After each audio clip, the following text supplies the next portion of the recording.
What is going on, everybody? I'm back today to review a movie that's been out for a while this year, and I'm very late to the game on it. But to be completely honest with you, I wasn't like super excited to watch this movie. The first 28 Years Later, I went to the theater to see it because I'm a huge fan of 28 Days Later. I think it is phenomenal. It's one of my favorite zombie movies. And I liked that movie, but I feel like a lot of the hype that people build up around it was just people really loved that movie for some reason.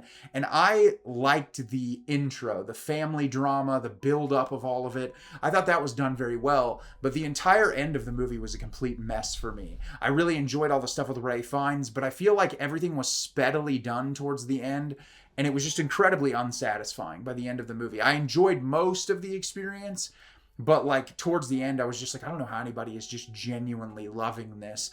So that didn't really make me want to rush to see this one all that much. I do like Nia DaCosta. I think she's a very talented director. But I finally got around to watching this. It's available on streaming now, so I figured that I would give it a shot. And the movie I'm going to be telling you about today is 28 Years Later, The Bone Temple. 28 Years Later, The Bone Temple is directed by Nia DaCosta. Dr. Kelson finds himself in a shocking new relationship with consequences that could change the world as they know it. And Spike's encounter with Jimmy Crystal becomes a nightmare he can't escape. So like I said, I wasn't super excited to watch this movie, but I figured I was going to watch the whole series anyway, just to see like if it was at least good like the last one, to where it was like enjoyable. And I might be in the minority on this, but I didn't like this movie. I actually found it to be relatively grating and annoying in a way that like surprised me. There's a lot about this movie that I just feel like doesn't matter. I think in my Letterboxd review I said it this way: this felt like one of the episodes of like The Walking Dead that they just had no idea what to do with it, and it's just filler. Like this movie, everything about it is so inconsequential and none of the characters actually matter. The only character I cared about in this movie is Ralph Fiennes, and I think that the way he did his performance, he was exceptional. But everything surrounding the Jimmy cult and all the, I don't care about any of that. It feels so edgelord and so cringy in a way that like, I like Alex Garland, but sometimes his dialogue is genuinely horrible. And I think he has writing credits on this as well. And there's some dialogue in this that is just genuinely awful. And I'll talk about that a little bit more when I break the movie down. So in this movie, we're kind of jumped right back into where the last movie ended. And there's two main plots going on in the story at the same time. The first one involves Spike, the young boy from the first movie who got separated from his dad and was sort of captured by this cult of Jimmys, who I learned is like apparently an extremely notorious pedophile in the United Kingdom, or somewhere in that range. And I was kind of surprised as they don't really address it all that much. It's weird artistically, but whatever. So he gets put into this group, and early on in the movie we see them committing heinous actions against one another, very sort of like Clockwork Orange-esque, where it's like this group of people all dressing the same way, all supposedly holding the same ideology of like violence, and the main Jimmy is like thinks his dad is Satan and that he's having conversations with Satan all the time. And so a lot of the movie is surrounding their interactions with different groups that they stumble upon, and obviously Spike being afraid to sort of stray from the path and separate from the group because he's afraid he'll die. Simultaneously, we're getting the story of Dr. Kelson, played by Ralph Fiennes, who we saw at the end of the first movie, who helped Spike and his mother at that period in time towards the end of the film.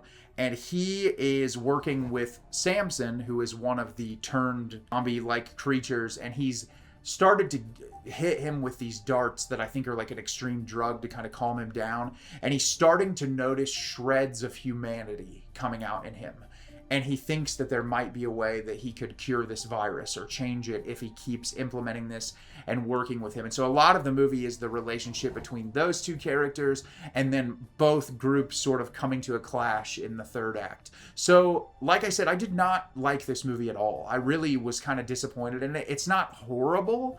It's just, I didn't really enjoy it. I will say, Nia DaCosta, very competent director. It's very well shot. It looks really good. And she knows how to work with her cinematographer to craft a compelling scene with the camera. There are a lot of moments in this movie that I think the suspense and tension is built up very well because of the utilization of the camera work. And I think that that's one of the testaments to the movie that actually worked for me, is visually I thought the movie looked really great.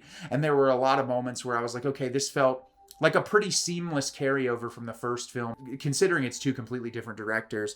And obviously, I'm sure there's a creative lead that's trying to make sure that they all blend together. But Nia DaCosta, I really liked her Candyman remake. I think that she's very talented, and I hope that she gets to do more in the future. Especially, I'd love to see her do her own thing, just to see what happens when she kind of gets the reins and is able to do whatever she wants, not these like pre-existing properties.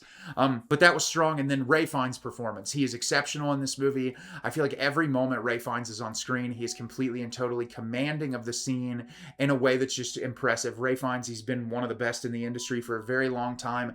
Every time he shows up in anything, I'm completely blown away by him as an actor, and this is no exception. There were so many moments where he was on camera that I was like, this guy knows exactly what he's doing, and he's doing it incredibly well. And that was one of the most fun parts, one of the most fun things about this movie, because he's very silly. There's a lot of really funny moments in this. There's a couple of like karaoke moments. He sang Girls on Film at the beginning, like just really interesting choices. And I feel like the way that they sort of tried to look into his past, especially through like old photographs that he's looking at, things that he's reflecting on, a different life essentially, works incredibly well. But that's where the positives for me end. I hate everything with the Jimmy cult in this movie. I don't care about his character. I don't find him compelling as a villain. I don't find him compelling as a human being. And there's one conversation between him and Ralph Fiennes that I found somewhat interesting, but for the most part, anytime him or his crew were on screen, I just didn't care. I was checking out of the movie. I'm like, this feels so distinctly different. And I understand when you're making these post-apocalyptic movies, you're like trying to showcase the thing that's been around since like Lord of the Flies, even previously, where you're putting people in a situation where they're stripped of whatever real humanity is and put in a situation where they fight for survival. And this crew is showing sort of the extreme side of acting out and doing whatever you want when there are no more societal rules, but there's not enough there to chew on to really care. And that's my problem. None of these are fleshed out characters. And even Spike, who we were focusing on majority of the first film, he just feels like an afterthought. And I just didn't care about his experience or what he was going through. The Ralph Fiennes Samson stuff is fun in moments, but it's so patchy with the stuff that's thrown in with the Jimmy cult. I just don't care about any of it. It's just not enough for me to stay gripped to the screen or just gripped emotionally to the story. And you have to keep me compelled emotionally to care about the movie in general. And that was my biggest takeaway, was that all of this movie feels completely inconsequential. It's like they introduced Cillian Murphy at the end, which, like, cool. I was excited to see him again. If the last movie focuses more on him, I think I'll probably be more excited, because he was one of the reasons why I like 28 Days so much. But like, if it continues this train, I just really couldn't care less. And I'm not sure what people are seeing in this. Like, even the gore and stuff, like there's some moments, but like not a whole lot. And it's just not a compelling character study. So if it's not a compelling character study, and there's also not a lot of zombie horror action stuff, I just don't see really what you're pulling from it other than a couple of moments that are fun. And I just probably would never watch this again. It's really made me not care a whole lot about the final film in the installment. So curious to hear what you guys think, but I was not a fan of this movie. So have you seen 28 Years Later, The Bone Temple? Did you love it? Did you hate it? Leave me a comment down below. Let me know what you thought. I really did not like this movie, and I'm not really looking forward to the next one. As always, if you can like the video and subscribe to the channel, helps me out a lot and lets me know the type of content you're looking for. I'm always putting out new material and look forward to getting more out for you in the near future. And as always, everyone, thank you so much for watching and have a great rest of your day.